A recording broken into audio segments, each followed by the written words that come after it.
Rate system जो है वो बेसिकली मैकेनिज्म है जो सेंट्रल बैंक को अलाउ करता है, या mechanism allow central bank to influence the domestic currency price. जो डोमेस्टिक करेंसी प्राइस है उसको इन्फ्लुएंस करने में आपका price in the foreign exchange market, यानी फॉरेन एक्सचेंज मार्केट में जो आपका डोमेस्टिक करेंसी है उसके प्राइस को इन्फ्लुएंस करता है exchange rate mechanism. Exchange rate जो है वो एक्टिवली मैनेज करता है एक adjustable peg rate. Peg rate जो होता है वो बेसिकली क्या होता है, जब हम कोई एक स्टैंडर्ड रेट निकाल लेते हैं पर्टिकुलर कोई करेंसी का, तो पेग रेट को स्टैब्लिश करने में हेल्प करता है, ट्रेडिंग करने में और करेंसी को एक्सचेंज करने में हेल्प करता है। कौन? Exchange rate mechanism. अब एक्सचेंज रेट जो मैकेनिज्म है, लिखवा रही हूँ इसी में, लिखवा नहीं रही हूँ बेटा, समझ जो है उसका 3 सिस्टम है, एक तो फिक्स्ड रेट, एक फ्लोटिंग और हाइब्रिड। ठीक है, जब हम फिक्स्ड एक्सचेंज रेट सिस्टम में आते हैं तो इसका नाम ही है फिक्स्ड और पेक्ड एक्सचेंज रेट सिस्टम, यानी यहाँ पर कोई हम करेंसी को फिक्स कर रहे हैं। ठीक है, और वैल्यू जो है वो दूसरे करेंसी की कंपैरिजन में आप फिक्स करते हैं, और इसको डिटरमाइन कौन करता है? गवर्नमेंट डिटरमाइन कर देगा कोई फिक्स रेट, या फिर सेंट्रल बैंक। ठीक है, रिस्पेक्टिव कंट्रीज, यानी अपने अपने कंट्रीज में, यानी इंडिया अपना करेगा, दूसरा कंट्री जो है वो अपना करेगा फिक्स। ठीक है, और यहाँ पर कुछ प्रोविजन है जिसके हिसाब से करेक्ट इस फिक्स रेट को बेसिकली फिक्स किया जाता है। कुछ प्रोविजंस है, currency bound system, target zone agreement and monetary union. ये 3 सिस्टम जो है उसको ध्यान से सुनिएगा। करेंसी बाउंड सिस्टम में क्या होता है कि जो कंट्री है वो रेट अपना डोमेस्टिक करेंसी का फॉरेन कंट्री के हिसाब से फिक्स कर देगा।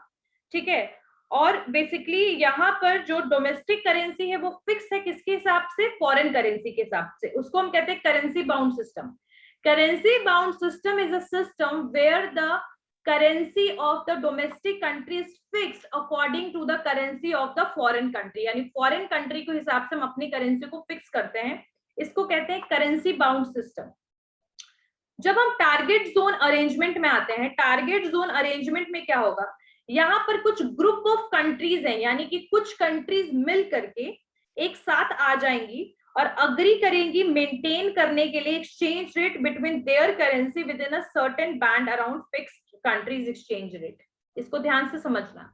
टारगेट जोन अरेंजमेंट का मतलब क्या होता है? जैसे कुछ कंट्रीज आपस में मिल गई, मान लो कि इंडिया के आसपास की नेबरिंग कंट्रीज है, सारी आपस में मिल गई और उन्होंने क्या किया? उन्होंने एक करेंसी को फिक्स कर लिया कि भाई हम जब आपस में एक्सचेंज करेंगे तो ये करेंसी को यूज करेंगे। तो यानी आपस में, आपस के कंसेंट में उन्होंने एक करेंसी को फिक्स कर लिया।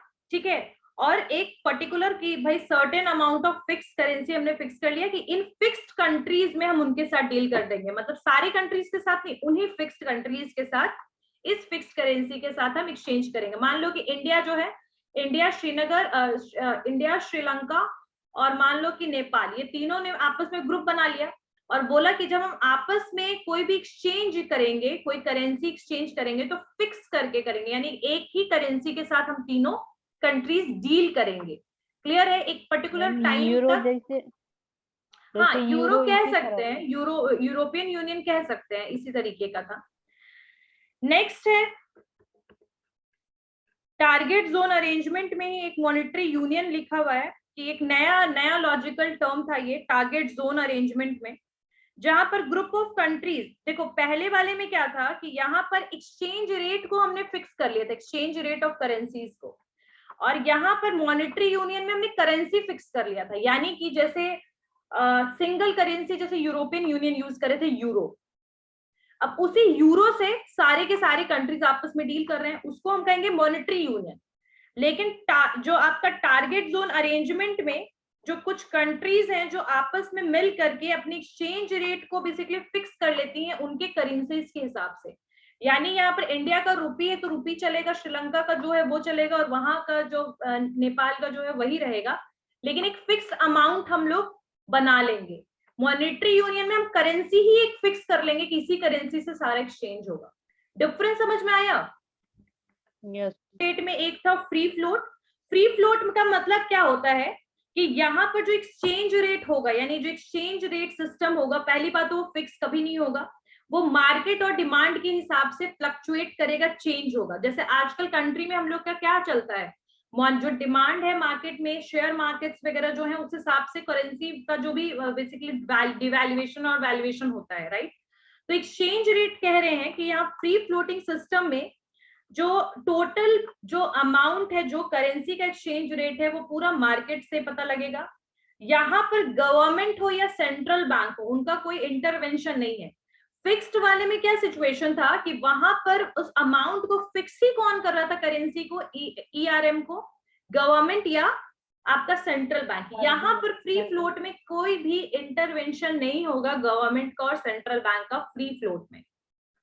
मैनेज फ्लोट का सिस्टम क्या है कि मैनेज फ्लोट में आपका यहाँ पर भी एक्सचेंज रेट जो होगा वो मार्केट पे डिपेंडेंट नहीं होगा। The exchange rate do not depend upon the market, but there is intervention by either government or central bank, and the managed float rate जो होगा वो 3 तरीके से चलेगा।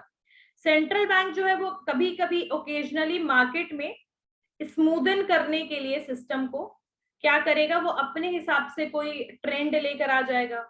कोई इवेंट होगा जो टेम्पररली इफेक्ट कर रहा है मार्केट को, जैसे अभी पैंडेमिक इतना ज्यादा इफेक्ट कर रहा है, तो उस केस में कुछ इंटरवेंशन होगा, करेंसी रेट और मैकेनिज्म को थोड़ा डिसाइड कर किया जाएगा, ठीक है।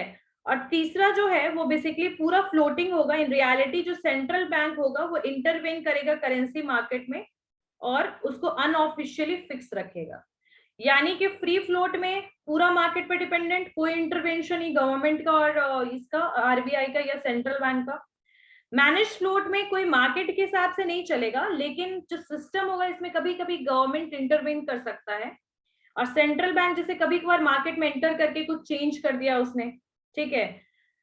सेकंड है या तो टेम्पररली कुछ चीज आया जो मार्केट को इफेक्ट कर रहा है, उस हिसाब से क्या हुआ कि उस हिसाब से जो फ्री फ्लोटिंग है उसको छोड़ करके मैनेज फ्लोटिंग की तरफ गवर्नमेंट मूव कर गया कि भाई हमें थोड़ा बहुत कंट्रोल करना पड़ेगा करेंसी को।